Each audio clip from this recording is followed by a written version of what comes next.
Hey guys, welcome to this week's podcast episode, and I'm delighted to welcome today's guest, Debbie Heiser, and she's got a doctorate in applied developmental psychology, and she's a founder and CEO. She's also a TEDx speaker, and she has a book coming out called The Mentorship Edge that you can available on pre-order. So I'm really happy to have her on the show to talk about her work and inspire the audience. So Debbie, welcome.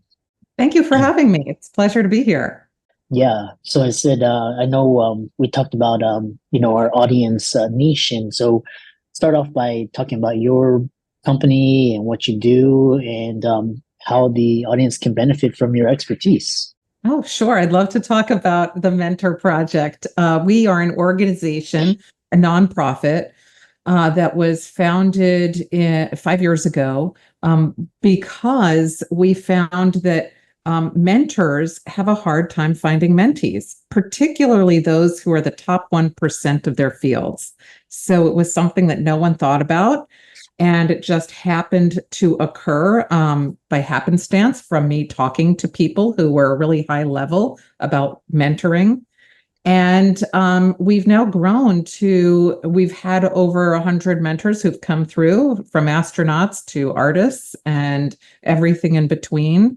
And we are really proud to say that we are able to offer mentoring by these really high level individuals around the globe. One of our mentors just returned from Tanzania, a small town called Sharati, and he taught art to 500 students there. So the organization is really made so that we can spread our expertise and wealth rather than wealth of knowledge rather than wasting it. Yeah, that's a really fantastic conversation. Apologies if you can hear the sound. It's kind of noisy outside, but to continue, we talk about this idea. You talked about mentorship and a lot of the high level executives and CEOs, entrepreneurs. Talk about why they have so much difficulty finding mentorship. Is it because a lot of them think that they don't need it, or they're hard to find, or just kind of a wrong need fit? Talk about that. So really what happened is, I'll tell you a little bit about, it's actually much more, mentoring is much more complicated than people think. So there's lateral mentoring, which happens all the time with entrepreneurs. It's happening every day. It's how we had our tech explosion. It's how we had the founding fathers came together through lateral mentoring. It's when two experts come together to work on something, and then an explosive impact happens. So that's happening all the time. The mentors who I was speaking with were having a hard time with hierarchical mentoring. They couldn't find mentees. So although we tell people all the time, go find a mentor, the mentors can't find mentees. If you're really high level, you're not around kids very often. And if you're advanced in your field, you're not, you don't, your kids are already grown even. So you don't have their friends to even mentor. So a lot of people just aren't exposed to kids and would like to be, but they'll look like, creeps if they go to a park and say, hey, you want to learn quantum mechanics, kid? So it poses a problem. And that's where we came in to solve that problem and bring people together. Yeah, and quite interesting. And so, kind of a follow-up question on that is, a lot of people just fresh out of school or starting their careers, and they're interested in mentorship. How do they go about doing that? Because a lot of my mentors were from books and just people I looked up to, YouTube videos, one or two very direct mentors. But how does one go about getting one and selecting one, and talk about how they should approach it? There are several different ways, but the one thing I like to stress to people is that mentoring, a lot of people say, just do these three things and you'll have a great mentoring relationship. And it doesn't work like that. It's like having a handbook for making friends. You know who you want to hang out with. And mentoring, you have to have a trusted, meaningful relationship with somebody, even if it's online. Like, that's a modern form of mentoring. but you have to have that there in order for it to be something that can work. So the first thing I say is to reach out to people you know. Lateral mentoring, I've coined the term lateral mentoring, is when you take, that's Steve Jobs and Steve Wozniak. There would not have been Apple without either of them. They came together with two different kinds of expertise and they created Apple. You don't have to say, I'm going to go look for somebody 2 levels above me in a job that, I don't have yet, and I'm going to try to get a mentor. That's an impossible task. It's overwhelming, and it makes it for an awkward interaction because you're like trying to grab from somebody, right? It's also, the mentor is always a nameless, faceless individual. So if you look to people you already know, likely those people have different skills than you and they're experts in their own areas. And they also know other people and have other information they can share. So my advice is to start where you are with who you know and start mentoring in that way. That lateral will always explode you up high in a hierarchical way. Yeah, it's quite interesting because I love how you talked about this thing where it's like it's almost like it's like in dating or whatever, it's like, if you make it too formal, it makes it weird. But if you just allow it to grow, which was really interesting is like, one guest, she described mentorship as, she had negative mentors. She had people she did not want to be like, and she would learn from that. They weren't officially their mentor, but she learned, and then she'd take bits and pieces from different people and experiences, and that was mentorship. So I really like how you identify it's not a formal thing. I mean, it can be, but most of the time it's through what you get. So moving on, and is talking about these kind of qualities. So what makes a good mentor? What makes a bad mentor? How can one be one? And kind of share a success story from your mentor project. Sure. So everybody knows what a bad mentor is. I don't think I need to really define that. That's any jerk you find on the street, right? Somebody who really doesn't care. And I would say a bad mentor isn't a mentor. Because a mentor it's a two-way street. You both have to trust and find meaningful connection in the person. So a true mentorship and a good relationship that you have is when it's intrinsically motivated. If somebody's paying you to mentor somebody, you're not mentoring, and most companies say, hey, we're going to add this to our performance review. You're required to go mentor people. Well, that's not mentoring. It's like paying somebody to be somebody's friend. So it has to be intrinsically motivated, that the person has to want to do it. And, if your audience is doctors, they can probably appreciate this, that you can have, just like in academia, an instance where you have a person who you're mentoring, even though they're at work, right? You may be getting paid at work, but you're mentoring somebody, and that's something that's it's off the time, it's off the clock. So an example for that would be a college professor who's working with PhD students. They have to advise them through all the programs and getting through their dissertation. But afterwards, maybe they go co-author a book with them. Maybe they help them to get farther along in their career than they would have. They're done. They're not on the pay. In terms of hospitals, mentoring that happens all the time, those are the curbside consults. Those are the grand rounds. Those are the things that are happening that are off the clock. It's you pass somebody and you say, hey, I know that you've done this before. Can you just tell me how to, what your experience was with that? That's mentorship. And people often think of that as nothing. So those are a couple of examples. And I want to give you a really important example that shows life and death, because most of us feel like life and death is going to happen at work, and it's really not. You could just have a bad day. Worst case scenario is you get fired. But Charlie Camarda, he's one of our mentors, and he was on the mission following the Columbia disaster. So he was tasked with making sure that he and the other astronauts were tasked with making sure that theirs could come home safely, that they didn't have a problem on reentry. So Charlie and his team are out in space, right? They're out there. It's not like you can say, oh man, I'm going to just go back. And they have a problem, the same one that Columbia had. And they knew they couldn't re-enter. So Charlie said, I'm not going to call my hierarchical NASA mentors that I had. He called his friends, his lateral mentors, and asked them what they should do. Because this was life and death. They were going to die if they didn't fix it. They were told they had to do a spacewalk in order to make this happen. So they were able to do this in the middle of space. He had his like little black book of friends, lateral mentors that he could call in case of an emergency. And he did that. And they returned safely. And that's the kind of thing that we never think of as mentorship, but that's super powerful for us. And no matter what your profession is, if you're put in that position, think immediately, who are my lateral mentors who I can go to, and you'll be just fine. Yeah, I really love that. And, it's talking about this idea where you have people you can ask and just kind of, some of the best mentors I had, they use their position, we could hang out with a beer or coffee or just, talk, just nothing formal. It's just kind of an informal way of sharing and helping people rise up.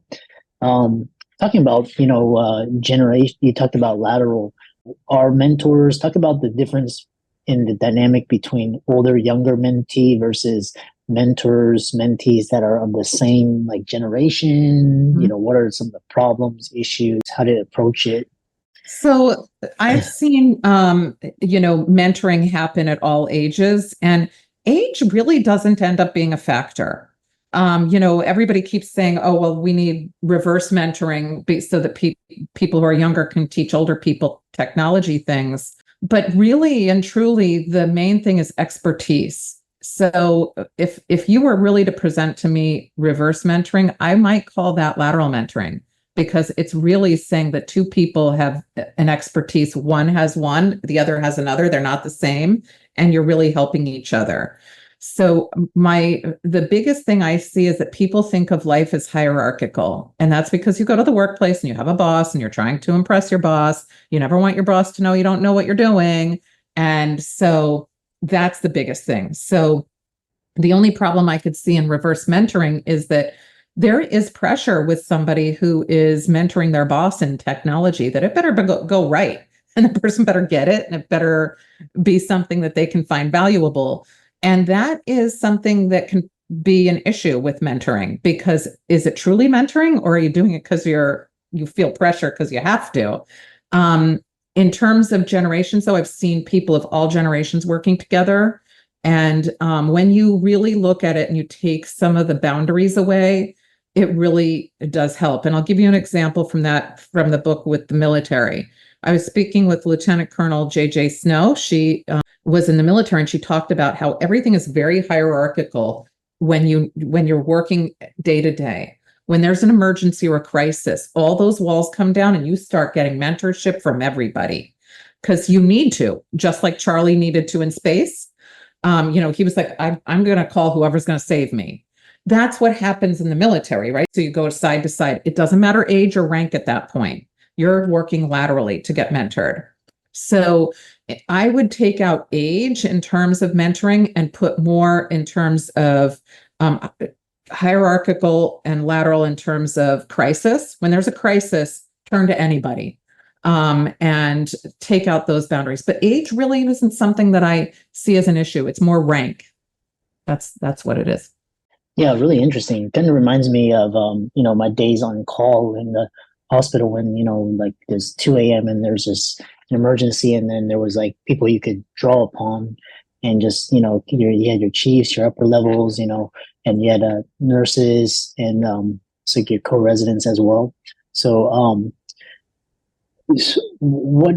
that's, it's very powerful. And then kind of, talking about, taking mentorship and then applying it to your this making an impact. You talk about generativity and its importance. And what is generativity? Why is it crucial? How can people start to incorporate this concept into their lives? So what happened when I started to look, I'm an aging specialist and I was a researcher in aging, looking at doing research on everything no one wants to have, like Alzheimer's, frailty, depression. And somebody came to me and they said, what do we have to look forward to as we get older? And I didn't have anything to say, because I was saying, well, we'll fix some of these terrible things that we can look forward to. Mm. And then I realized I needed to take a step back and actually see, what do we have to look forward to? So I looked at our emotional trajectory, and generativity is an emotional milestone that we reach. So just like we have physical milestones like walking and talking, and so if we're aging, we have a steep incline of our abilities and then a slow, steady decline in our physical abilities. Emotionally, we start at zero at the same place, and it goes up and it never goes down. There are outliers, but this is the trajectory we can expect emotionally. So I'm in my mid-50s. I always tell my students, I'm happier than you guys who are in your 20s, but I can't run as fast as you. Do I care? No. So generativity is where in midlife, you're really built, just like walking and talking, to have a desire to give back. And the reason for that is that we all have all these check boxes that, I went to college, I, bought a house, I have a spouse, or whatever the deal is. You have all these boxes that you feel like you need to check. Then you check them, and then what? Then you're left with, did my life matter? And so generativity is saying, I want to leave a legacy. I want to give back. I want to make sure that a piece of me lives in somebody else, that my footprint is left here and that it was a meaningful footprint. So that's what that is. And there are 3 ways that we engage in generativity: volunteering, mentoring, and philanthropy. And mentoring is the only one that we're actually giving a piece of our own personal knowledge or abilities, skills, or values to somebody else. And so that's why I focus on mentoring. Very, very, very powerful.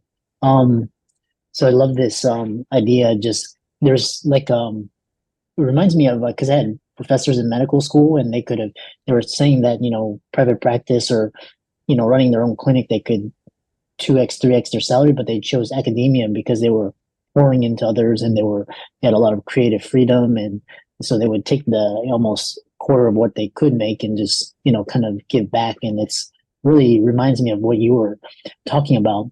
I know we have like 5 minutes remaining, and so talk about how leadership fits into this, and also how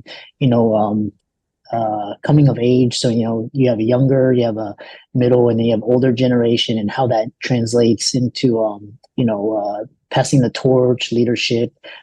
Just curious to hear your thoughts. So true leaders are helping others to tell their story and to be their own individual. And true leaders want another person's expertise to come through and shine through. That's what makes things work well. So a lot of times experts or leaders feel intimidated by other people. Like, if their expertise is coming through, I'm not going to shine. But what really happens when you start to engage with mentoring is that everyone wins in that case. So if I start a mentoring program, or I say I'm going to lead through mentoring, it's still my show, right? And it all comes back to my team, the explosiveness of my organization, or whatever it is. Everyone wins. And the ones, when you're a leader who is not tapped into that, you lose a lot of expertise. So one of the areas that was most inspiring to me when I started was talking to hospitals who were letting physicians go, and they were retiring, and their expertise walked right out that door. And the younger generation wasn't saying that they couldn't do it, but why couldn't there be a transition period where they could pass on their information and knowledge as a library learning resource for people, so that when they're stuck in a situation where they haven't seen something before, they can tap into the wisdom of that person rather than losing that whole library. So that's when I look at leadership. I look at it's an opportunity to capitalize on every bit of knowledge and skill that's available. And it does not diminish you as a leader. It only enhances you as a leader. And that's where mentorship comes in. Yeah, again, it reminds me of my. I went to Baylor for med school, and back in the like '90s, 2000s, it was a powerhouse. And then after the financial crisis, they went through some difficulty, and a lot of the older doctors that had made a significant name for themselves, they retired, and they kind of a newer generation, and what really wasn't the same until they started to bring back some of that caliber. So really interesting. How can people find you and follow you and reach out to you and follow you and work with you? Well, you can reach me. I have my own personal website, which is deborahheiser.com. You can reach me mentorproject.org. I encourage you, if you are interested in mentorship and any student of any age, it is a resource that's free for anybody. And of course, we're a nonprofit, so we're always looking for support in any way as well. And please go to any outlet for books to check out The Mentorship Edge. It's on pre-order already. So that's how you can find me. Yeah, I really enjoyed this conversation and really important. And thanks so much for coming on. Thank you for having me, and wishing you continued success with this. Yeah, and for all the audience and listeners, be sure to give Debbie's socials a like and follow. And again, really a pleasure to have you. It's a pleasure to be here. Thank you.